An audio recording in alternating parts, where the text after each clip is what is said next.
Bienvenue à vous dans la famille des nostalgiques. Notre mission sur cette chaîne est de raviver en vous les souvenirs enfouis au plus profond de vous. Et dans cette vidéo, nous allons parler d'un fait qui concerne les bons moments surtout vécus au village. Je pense que ces images d'épouvantail rappellent à certains beaucoup de choses. Ces mannequins ou encore ces gardiens de champ, peu importe comment on les appelle, étaient placés souvent dans les champs de riz ou les champs de maïs afin de dissuader les oiseaux qui venaient picorer les grèves et aussi les animaux comme les singes et autres qui allaient venir ravager les cultures. Quand les oiseaux voyaient ces statues, ils fuyaient par peur parce qu'ils pensaient que c'était vraiment des hommes. Mais je dirais que ce sont les oiseaux d'avant, parce que les oiseaux de maintenant, ils sont capables de venir se poser dessus. Et si ça ne bouge pas, ils sauront que ce n'est pas un homme. Et là, ton champ va lire. Tellement ils n'ont même plus peur de ces trucs-là. En tout cas, l'homme évolue et les animaux aussi s'adaptent. Je pense qu'il y avait plusieurs manières de faire peur aux oiseaux. Je me souviens qu'on faisait un dispositif avec un morceau de tôle, une petite bouteille qu'on attachait une corde là-dessus. Je ne sais plus vraiment comment ça se passe, mais on faisait ça de telle manière que lorsque le vent soufflait, la bouteille cognait le morceau de tôle et ça faisait du bruit dans le champ. Donc ce bruit permettait à ce que les oiseaux puissent s'éloigner. Il y avait plusieurs dispositifs, plusieurs manières de lutter contre les oiseaux. Je pense que sur cette image, nous voyons deux enfants, l'un assis et l'autre perché sur l'arbre.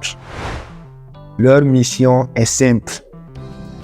Ils sont là pour surveiller le champ afin d'éloigner le plus loin possible les singes et autres animaux qui voudront venir ravager les cultures. Et là-dessus, je pense que beaucoup de personnes ont vécu ce fait dans leur enfance. Le principe était tout simple. Il fallait faire le maximum de bruit. Parfois, il fallait crier « Oh, ha, hey », jouer des assiettes, tout ce qui pouvait faire du bruit afin de garder les singes et autres loin des cultures. Il fallait souvent quitter très tôt le matin, déjà à 5 heures, pour affronter la rosée, souvent la rosée du matin, pour ne revenir que très tard le soir.